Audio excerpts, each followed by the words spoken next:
Okay, welcome back. We're here in game 2. We won game 1, so hopefully we can get the clean sweep here. I don't think we've only had one clean sweep in all the videos I've done. That was with Orzhov control. Though I did play that deck to pieces, so I kind of knew it inside and out. Probably just got lucky as well. That's always a factor. Facing the Molten Rockman. If he had any honor, he'd be playing mono red. But we'll see what he plays. Also, I'm level 40 now. Hey! I should have shown you guys the avatar. It's pretty cool. It's like, it's the red-white captain. I swear I put green cards in here. See? Yeah, sounds pretty good. Thiago Vituria. Thiago Vituria. Maybe I'm just a pleb and I can't pronounce that. But, no, the Thiago is good. I'll give it like a C.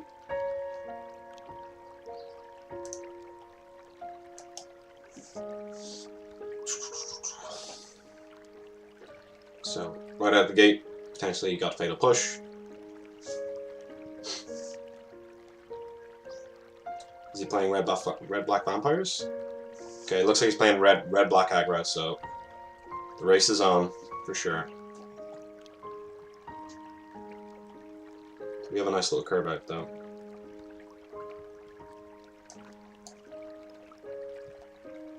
We've got 2-drop, 3-drop, 4-drop. This thins our deck as well, since we have a lot of lands in hand.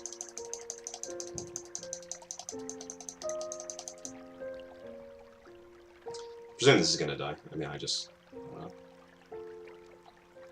This is annoying to deal with. First Strike Menace. Pretty annoying to deal with. So I can't block, and I'm not going to trade my actual creature for a 2-1. So I take 3 here. Triggers Revolt nicely for him. When does it go away? End of combat. It's kind of nice.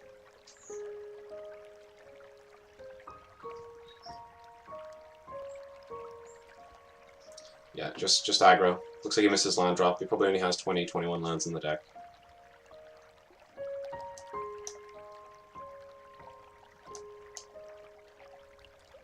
And I'm tempted to trade my Selfless Spirit for this, even though this can come back. Just because he's clearly on an aggro plan, and I assume he has like some direct burn in his hand. So, yeah, I'm actually going to do that. He's got no creatures in grave. I don't have that much removal, so I'm not going to be getting rid of his creatures unless it's in a trade situation. So I'm still going to...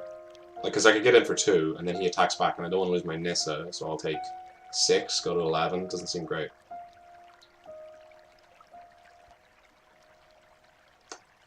So it looks like he's thinking about the situation. Definitely going to attack this no matter what. This can't block, so he might as well send it in. And yeah, I will trade.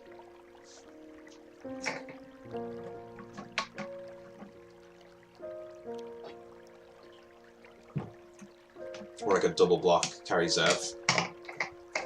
But then I get blown out to a removal spell. Because he kills this and then first strikes this. So I'm just going to block here.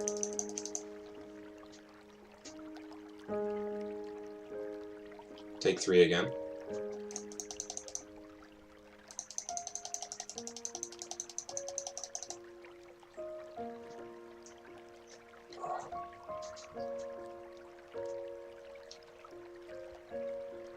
Yeah, okay.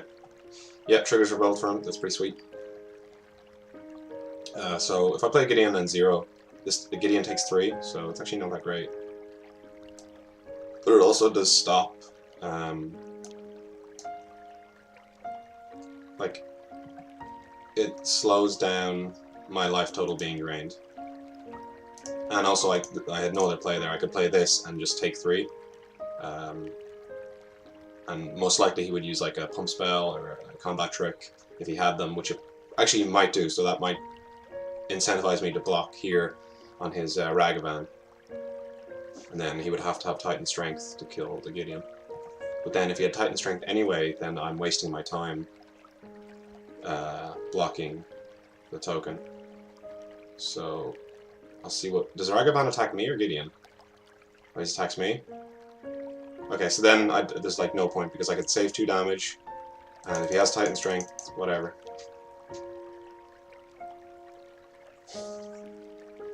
I'd really like to draw a creature.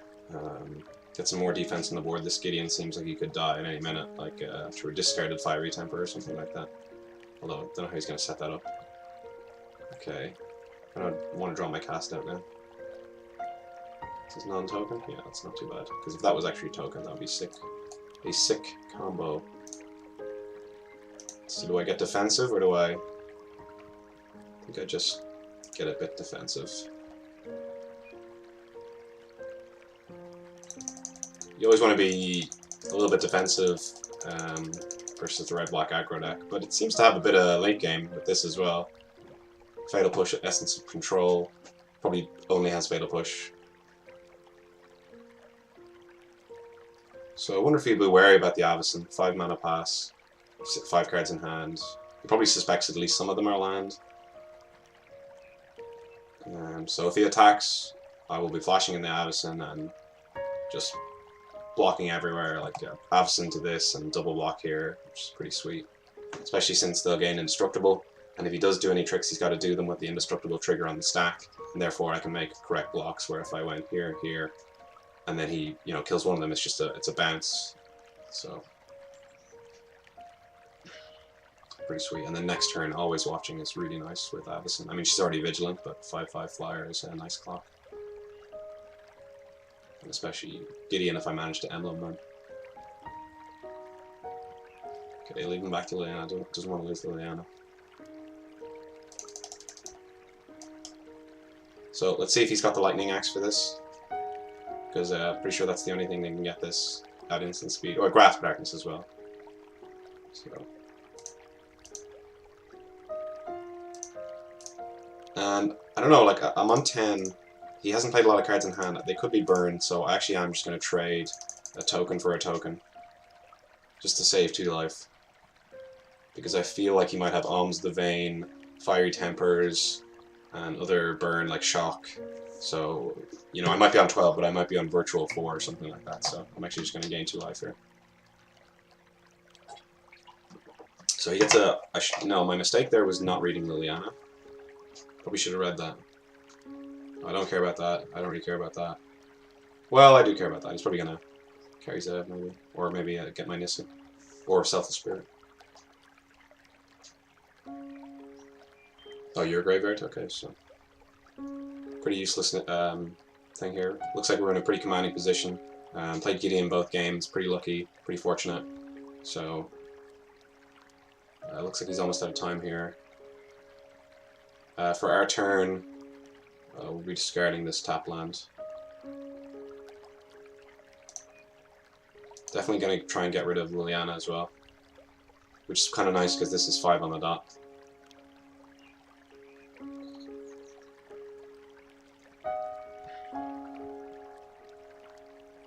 Okay, drawing more lands. I mean, can't really complain. Draw 2 powerful mythics, so...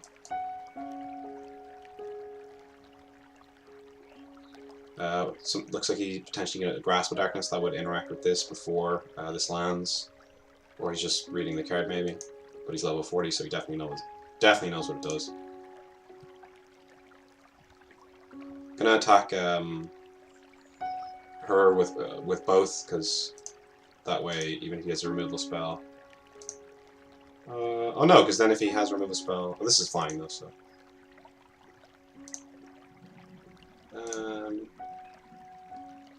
yeah, I'll hold those back for blocks.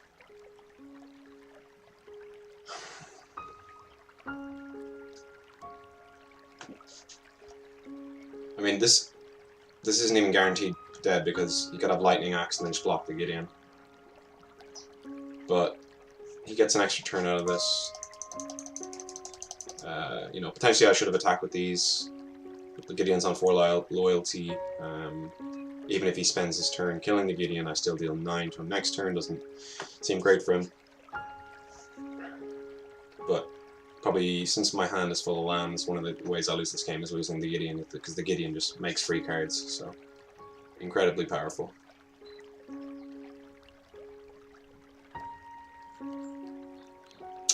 hit his double red there, so maybe as a Chandra, he could -4 to kill one of these, or License Disintegration. Yeah, so it looks like I was right to leave these back, because Gideon's going to take 3 here, presumably. Because now I can just double block, whereas if I had attacked with 1, even leaving 1 back, Gideon would be dead, guaranteed. So, pretty fortunate. Forgot about that, but, you know, you try and play around some stuff. Both the Gideon, and I go double block. Again, he could have Titan Strength here for Trample, but I'm still going to double block, get rid of his board. And obviously try and protect my Mythic, and because I have no cards in hand, I just have lands in hand, so... Could have Shock as well, just to finish it off, but if he had Shock, he would have played it there. Pretty funny card there, just more Gideons for days. Gideon Tribal. So do I... Because if he had Shock, he would have already played it. And he could have... another... So I did... Yeah, I think I'll just plus.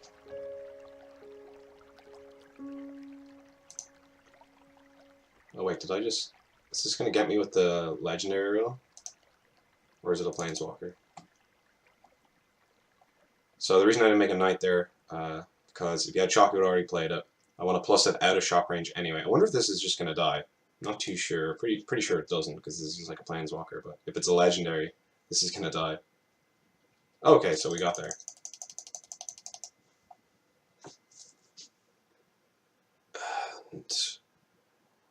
Also, if he has Unlicensed Disintegration, he could have like Unlicensed Disintegration the Knight and then dealt damage to Gideon. Oh, he doesn't have a thing, but he could get this back. And also, this has... I can make him indestructible as well, which is pretty nice for 3 mana. Pia and Kieran Null are pretty good, very good actually, very solid. So definitely want to draw some gas here off the top. Yeah, that's pretty good. It's pretty solid. The old double always watching, only 2 always watching in the whole deck, and get it. Pretty nice. So could attack, make him... Yeah, well my Gideon's definitely dead, so I'm just gonna plus.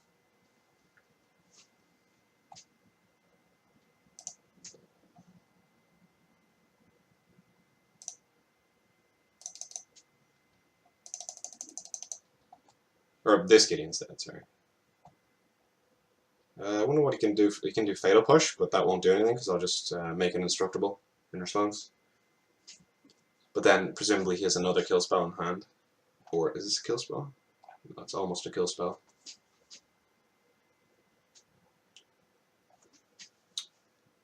So, he keeps stopping the timer. I'm thinking Fatal Push here. And he's like double sack the Copter to kill this.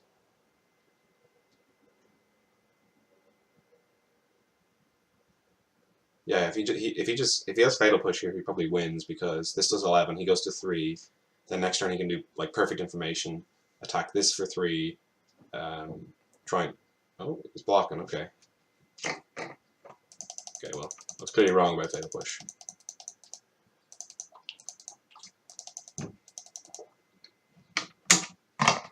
Oh, okay, didn't have Fatal Push.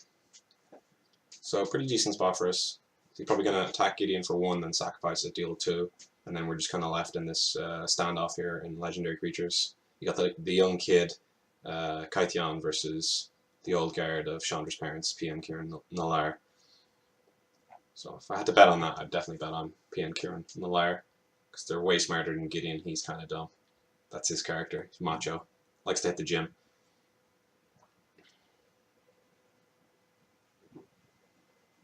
I wonder what his card's in hand there. That's going to be interesting. God, Scrapheap's Grant are so good. Just going to keep coming back. But the always not watching are nice because it makes any of our top deck creatures just like minimum 3/3s.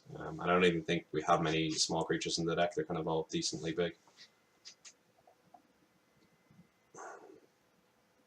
Interesting that he chose to do that. He could have definitely dealt with Gideon there. So I don't know. This way, can he deal with Gideon? I think Gideon gets 1 more turn. Yeah, Gideon gets 1 more turn this way. That kind of confused at this lineup play right now. Very confused at this lineup play. Because even if you attack with this, I can... Oh, okay, that's why he did that. Okay, so...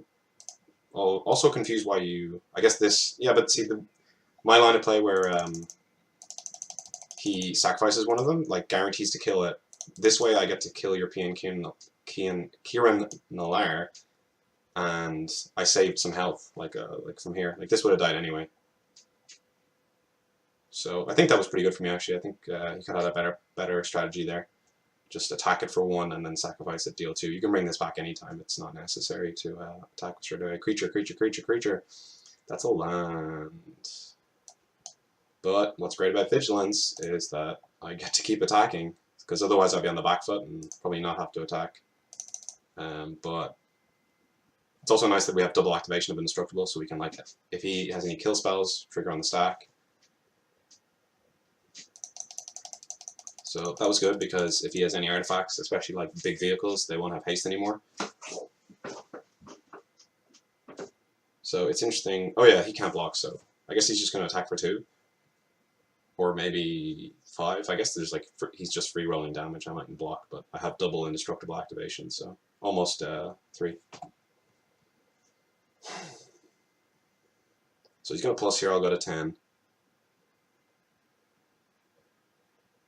And then he'll attack with these 2. I'll go to 8. I'll attack Chandra. He can't block. She'll go to 1.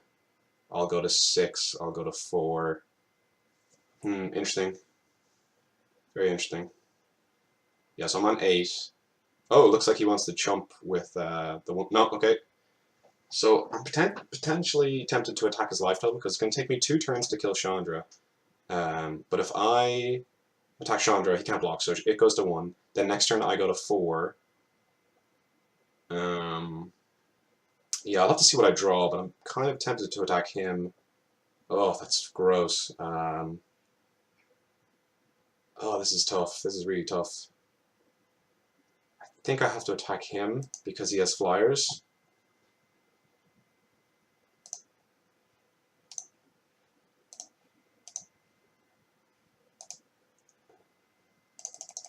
Yeah, it's kind of gross. I think our out to win here is what's that card?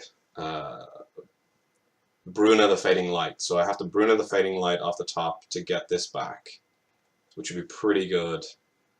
Yeah, maybe I should have attacked the Chandra, but then he could have just blocked anyway, but I'm on 6, he attacks all, I block here, or I block here and I take 4, go to 2, then I'm dead next turn. Yeah, maybe I should have attacked there. Yeah, that could have been wrong, but again, it's hard to know. Yeah, I probably should have attacked her, because then I get to kill this on the crackback. And then my Bruna, the Fading Light plan works, whereas now it doesn't, because I'm on 2 and he'll just plus. So that was actually wrong. Should have thought about it a bit more. I think this has been a pretty good game. It's just unfortunate. Yeah, I don't know why he did this. He must have another kill spell in hand. Actually, no. No, that was terrible by him. That's just a waste of spell. Oh no, does it still do 3 damage? Okay. Apologies, apologies. If it still does 3 damage, then, yeah, okay. So I thought that was a pretty good game. Just unfortunately we drew like a load of lands, but that happens. So hope you stick around for game 3.